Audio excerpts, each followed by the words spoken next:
Okay students, तो जब solution का जब आप डेफिनेशन समझ गए, सॉल्यूशन का अदर नेम होमोजीनियस मिक्सचर आपको याद रखना है, तो मैं यहां पर कुछ 4 एग्जांपल्स लिया हूं। आपको बताना है कि ये सॉल्यूशन है कि नहीं। तो चलिए देखिए, शुगर और वाटर, शुगर को और वाटर को दोनों को आप ऐड कर दिए। तो जब चीनी को पानी में मिलाएं तो मिलाने के बाद क्या आपको नेकेड आई से शुगर का पार्टिकल दिखता है?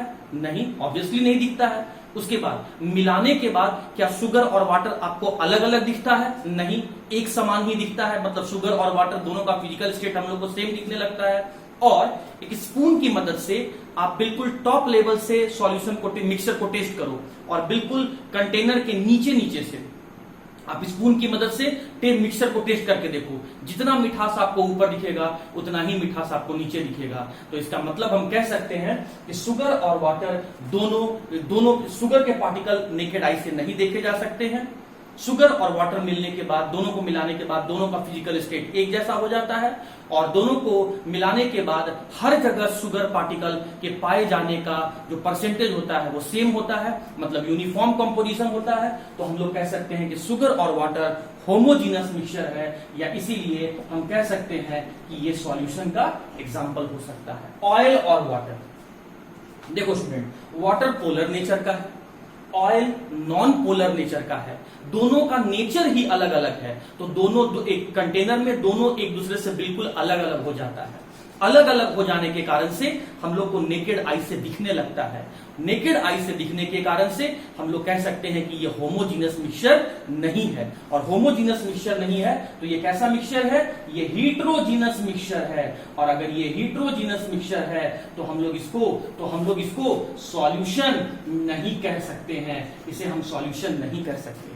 इधर आ जाइए, शुगर और सॉल्ट, शुगर के पार्टिकल और सॉल्ट के पार्टिकल दोनों को आप मिलाइए। क्या मिलाने के बाद आपको शुगर और सॉल्ट के पार्टिकल नेकेड आई से दिखेंगे? बिल्कुल दिखेंगे। क्या मिलाने के बाद शुगर और सॉल्ट के पार्टिकल, क्या दोनों का फिजिकल स्टेट एक जैसा हो जाएगा? नहीं, आप डिस्टिंक्टली, मतलब नेकेड आई से बिल्कुल दोनों शुगर और सॉल्ट को अलग अलग देख सकते हैं। इसका मतलब ये भी हीट्रोजीनस मिक्सचर हो गया।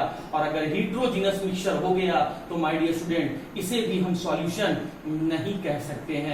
अगला आ जाइए, सैंड, शुगर और वाटर। तो शुगर और वाटर मिलकर तो होमोजीनियस मिक्सचर मिला बनता है, लेकिन जैसे ही आपने सैंड को ऐड कर दिया तो सैंड के पार्टिकल कंटेनर में नीचे जाकर बैठ जाएंगे और पानी जो है वो आपको ऊपर अलग अलग दिखेगा। वाटर और सैंड के पार्टिकल आपको अलग अलग दिखेंगे, मतलब पार्टिकल्स को आप नेकेड आई से देख पा रहे हैं।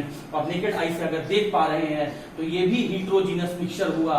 और अगर ये हीट्रोजीनस मिक्सचर हुआ तो ऑब्वियस सी बात है कि इसको भी हम लोग सॉल्यूशन नहीं बोल सकते हैं। तो सॉल्यूशन बोलने के लिए आपको कैसा मिक्सचर चाहिए? आपको सॉल्यूशन बोलने के लिए आपको होमोजीनस मिक्सचर चाहिए, मतलब मिलाए गए कंपोनेंट नेकेड आई से नहीं दिखे, उन मिलाए गए कंपोनेंट का फिजिकल स्टेट सेम हो जाए, मिलाए गए कंपोनेंट का कंटेनर में हर जगह पर पाए जाने का परसेंटेज सेम है, यूनिफॉर्म है। तो इस तरह के यूनिफॉर्म मिक्सचर को, इस तरह के होमोजीनस मिक्सचर को हम लोग सॉल्यूशन कहते हैं। अब माय डियर स्टूडेंट, आप छोटे क्लास से पढ़ते आ रहे हैं कि एक सॉल्यूशन के 2 कंपोनेंट होते हैं। एक को कहते हैं हम लोग सॉल्यूट और दूसरे को कहते हैं हम लोग सॉल्वेंट। तो आइए इस बात को हम लोग समझ लेते हैं।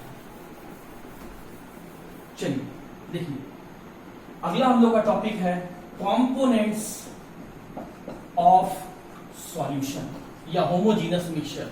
सॉल्यूशन बोल लो, होमोजीनस मिक्सचर बोल लो, एक ही बात है।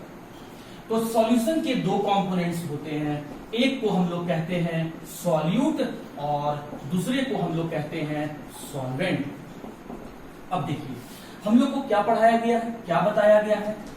जो मिक्सचर में मिनिमम अमाउंट में प्रेजेंट हो, जो कम मात्रा में प्रेजेंट हो, उसे हम क्या बोलेंगे? सॉल्यूट। और जो मैक्सिमम अमाउंट में प्रेजेंट हो, मतलब ज्यादा मात्रा में प्रेजेंट हो, तो उसे हम क्या बोलेंगे?